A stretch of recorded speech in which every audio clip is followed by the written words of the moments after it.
Hello everyone and welcome to the Dawn Jarvis Show. This is the podcast where I talk to busy leaders, professionals and business owners about who they are, what they do and why they do it. Today we're going to learn about human design and how to prevent burnout and understanding your energy. I'm here with Lena Thompson. Hi Lena, how are you today? Hey Dawn, thanks for having me. I'm very well, thank you. Oh, it's really good to talk to you. Now, you say you're very well, but I know that you're recuperating from the dreaded virus. So thank you so much for being with us today. So we're going to learn about the science of human design and how to understand your energy type and how each type can use it correctly and how to avoid mental overwhelm to become the most powerful, intuitive decision maker. So Lena has got 15 years experience in corporate and as a business consultant, and she's also certified in NLP and Reiki. So Lena, it's brilliant to have you, as I said. Can you tell us a little bit about yourself and how you got to where you are today? Yeah, sure. So like you said, my background is corporates. I was a computer programmer and business architect. And I think, towards kind of 2015, 2018, I was really becoming, I guess, detached from what I was doing. I couldn't really understand what was happening. I thought maybe it's like an early midlife crisis, so this is when you try to go on more holidays and maybe buy something nice and buy more shoes, but you get to the point where just nothing really feels, I guess, nothing fills that void anymore. So I was seeing not a psychiatrist, but like a counselor or something, just try to figure out my issues, I guess.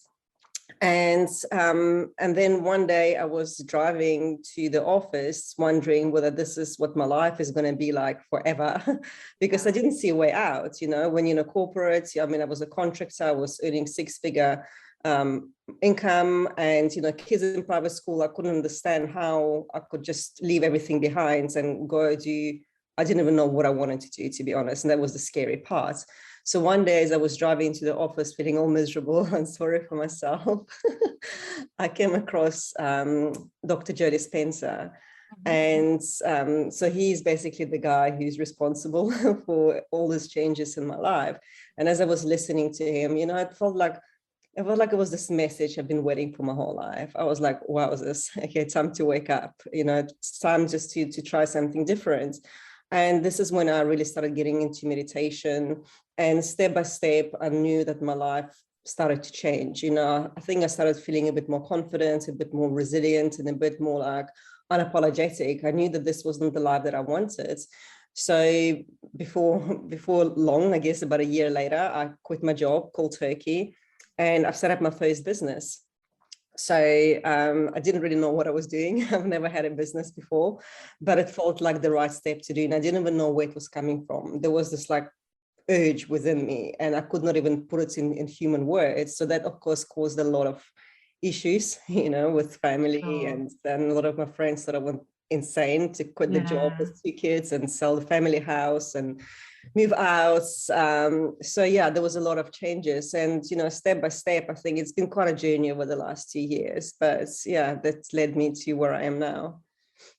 Amazing. And so brave to give up your job. I had a similar thing, but I was laid off, and the sensible thing would be to get another job, I guess, really. But I decided not to do that and to follow that calling, like you said, to have your own business. And I really recognize what you say about having issues with your family and your friends and sort of the massive change that has for you. So congratulations and like proper respect for doing that, so brave to do that. So how did your business evolve? What do you do now? So, well, I've tried different things, to be honest. My first business, I still have it. It's offline. It's called Driving Miss Daisy. It's actually franchise. It provides companionship and transport services to community. So I still have that. I've got a Yeah. driver and we've got a couple of vehicles that run around here. And then I've always been into health and wellness. So somehow I fell into this network marketing business, which I love the products, I love the people. And for about a year and a half, I gave it my all. But all that ended up happening to me, I just burnt out. I just wasn't sustainable. And also I felt like there was something more, within me that I could give, that somehow that was not my purpose. I didn't still know. It was like an exploration where I was going with this. So that was when I burnt out, I think there was actually a time when I came across human design, and the time, because I couldn't work, it was like the weirdest, oddest feeling I had. And that really gave me time, an opportunity to go more within and start exploring, what am I here for? How can I serve people here? You talk about burnout, and sort of the topic of this podcast is how to prevent burnout. How did burnout feel for you? You talk about not being able to work, and I think a lot of people would resonate with that, particularly in these times. What else was happening for you at that time? I just lost interest in everything I was doing, because like with network marketing, I mean, I was like investing in my coaches and my marketing, sales, network marketing coaches. And it's very masculine. It's very like, you have to initiate, you've got to, bend things to your will. You've got to reach out to everyone. And that's what I was doing. And finally, I remember one day I opened my laptop and I could not even press send button. I literally like my hands just would not move. I was like, what's going on? And it was almost to the point of me being sick. I couldn't reach out to another person.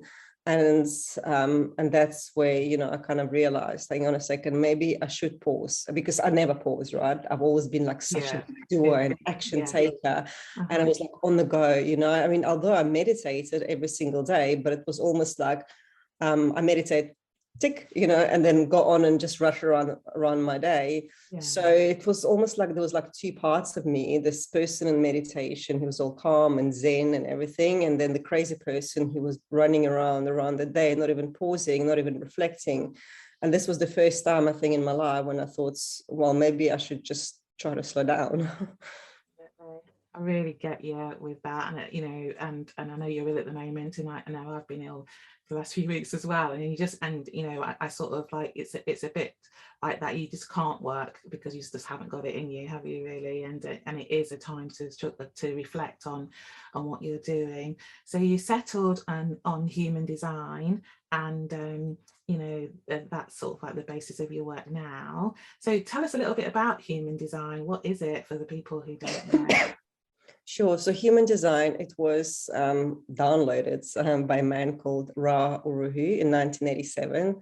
And he refers to it as a voice, where this voice for 8 days and 8 nights give him the origins of the universe. It's all the information, the cosmology, and how the universe forms, about the human origins, etc., etc.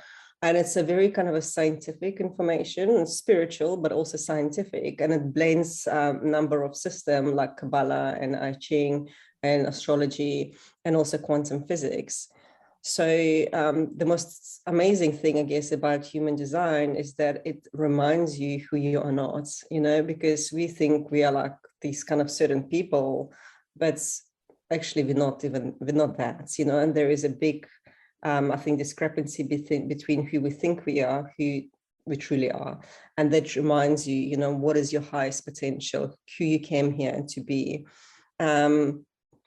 With human design, it also teaches you really to how to make decisions that are yours. Because if you think about it, we're also conditioned to ask for opinions of others, right? Like when we're children, it's your teachers or your parents that know best, and you've got to work. It's like, ask your colleagues, ask this and this person for opinion. And I think especially when you come into, when you become an entrepreneur, you get to the point when sometimes there is nobody to ask for opinion, you have to ask you for opinion. And that's when the overwhelm starts, right? Because we're not used to it. So we start searching like on the internet for different answers, joining different groups, hoping that somebody's going to give us this decision. But those decisions are not really ours. Those decisions, once again, based on the societies and external circumstances. So with human design, it teaches you how to make decisions correctly that are truly yours.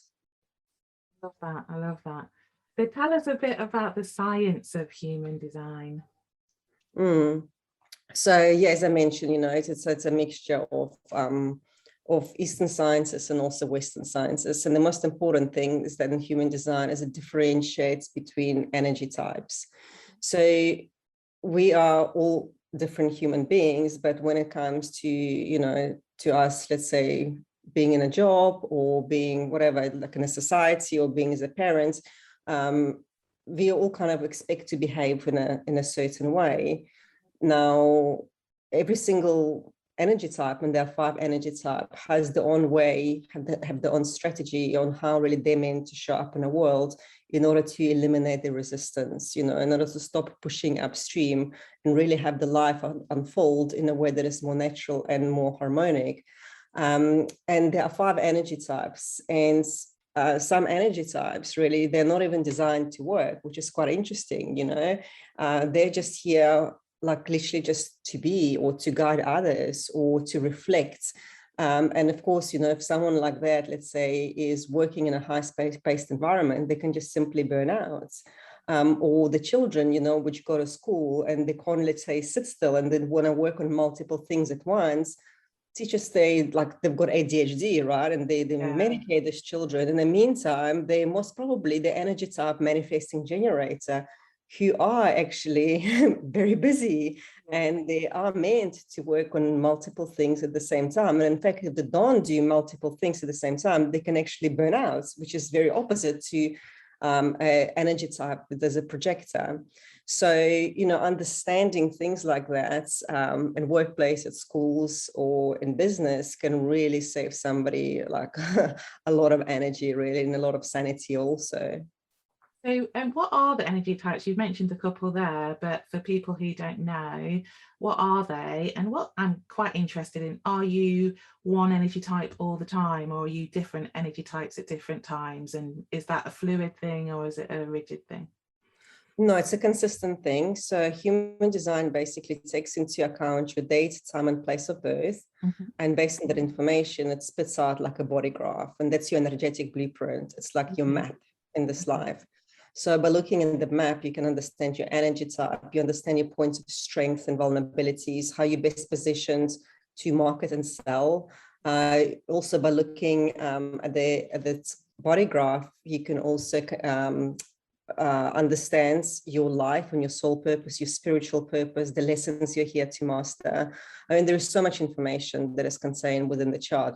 I know, you can study human design for many, many years. It's like a science. It's never ending thing, really. But when it comes to energy types, there are 5 energy types. Majority of people are many generators or manifesting generators. So these kind of people that have that sacral chakra, I guess, except in human design called energy center, they have a consistent energy and they're the builders of the world. They literally here can get up and go and do any job they like. But the problem with manifesting generators is that unless they do something they're passionate about, they burn out because they need that passion to reignite that sacral because they cultivate energy from within them.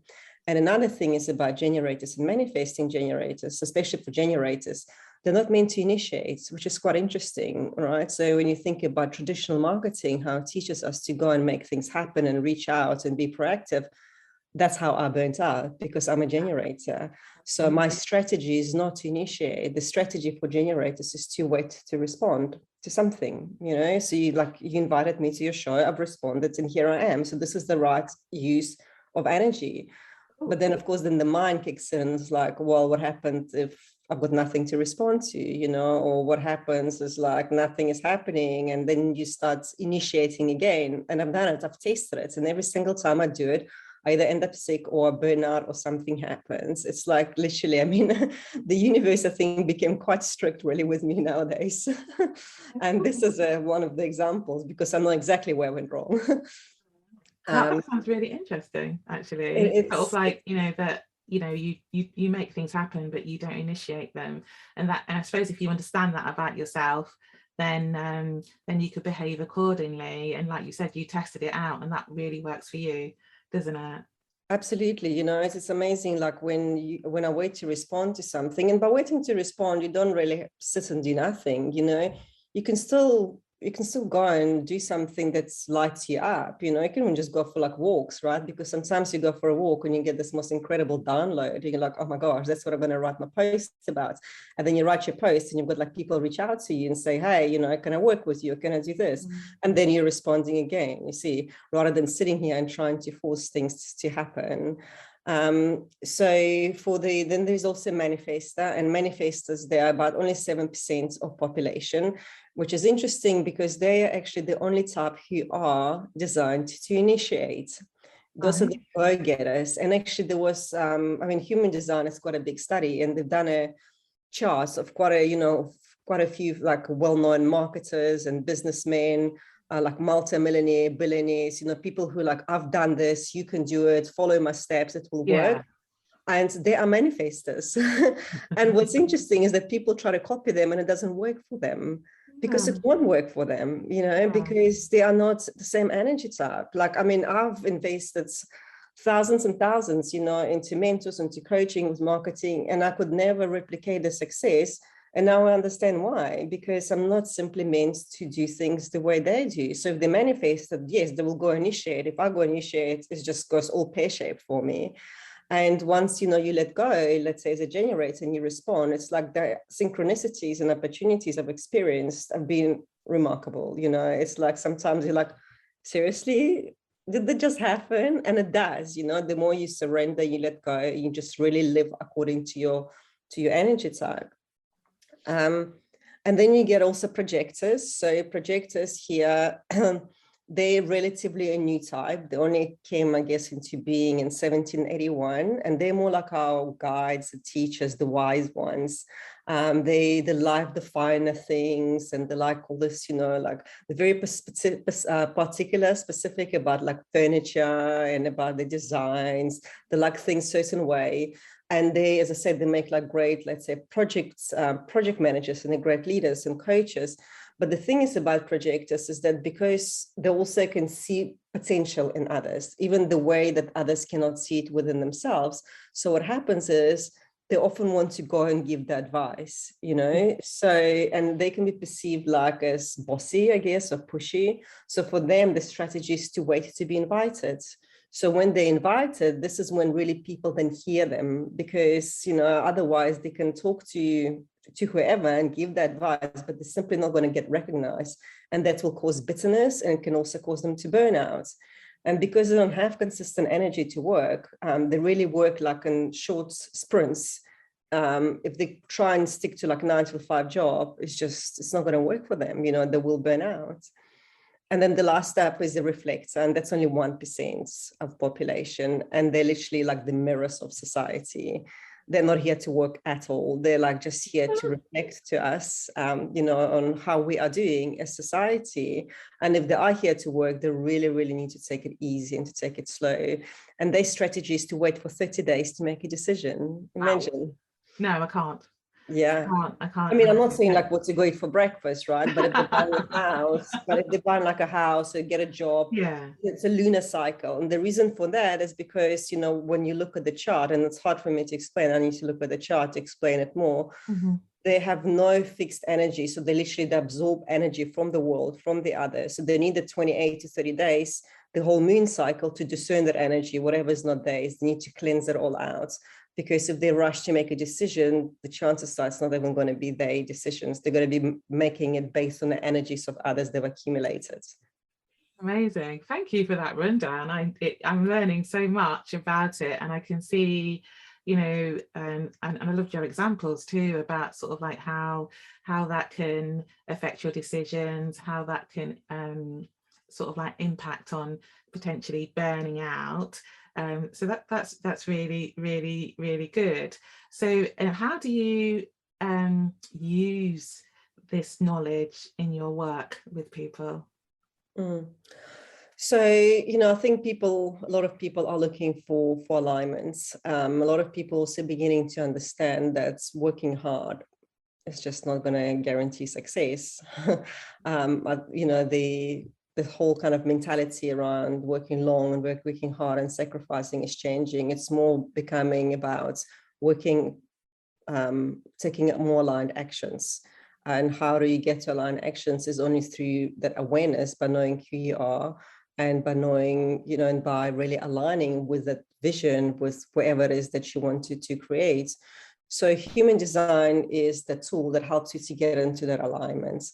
I've already mentioned before, like I used to meditate quite a lot. And then during the day, I was like this wound-up person who was doing constantly and too busy to really pause and think and get any, and I guess inspirations to come through to me. So it's like almost two parts of you. There is a beingness and there is a doingness. So human design is like this glue. It's like that middle layer, that gels it together, because it shows you that by following your human design and by following your strategy and how to show up in life, by making decisions correctly, this is how you then begin to get into alignment and really let opportunities to come through to you. And this is just in a very kind of nutshell, because we use human design for business, because when you look at the chart, you can also, as I said, you can see your strengths. So how you meant to market yourself, how you meant to sell, your communications style, and also how you make decisions. There is so much information within that. And you can literally base your whole marketing just around your human design by focusing on your areas of strength. You can also, for human design, I've got some clients who they're looking for their purpose in life. A lot of people are looking for their purpose in life. So by looking at their stars, because it also shows you the energies and the moon in all different planets, and the stars and the sun, by looking at that, you can also draw up a chart of what their life purpose is, of their spiritual purpose, and so much more. It really depends what people, what help they need. Some just come for a general reading. They just want to understand more about themselves, but some it's like more specific. So do you sort of like do a reading, and then if people want it, then do some strategies that will help people to do that?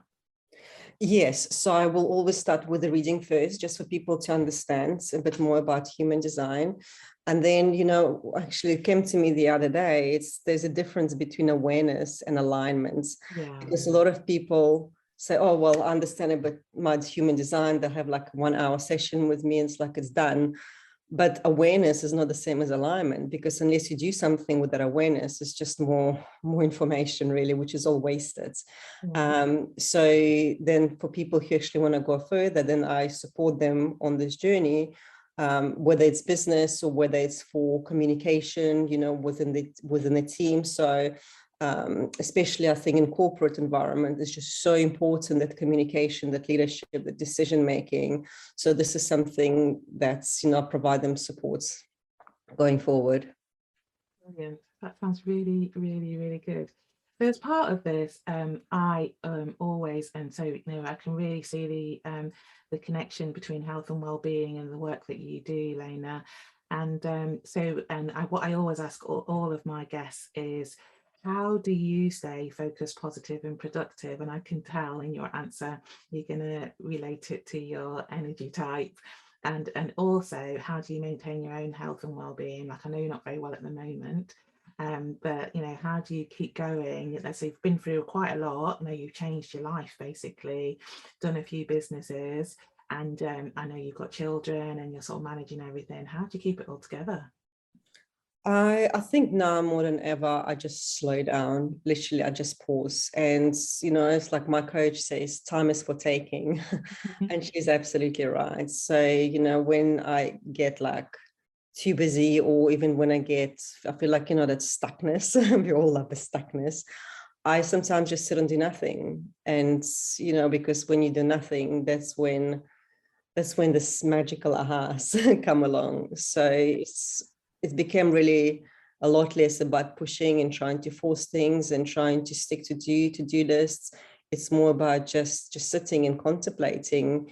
And this last week, since I've been so unwell, it really gave me so much more chance to do that, just to really sit and do nothing.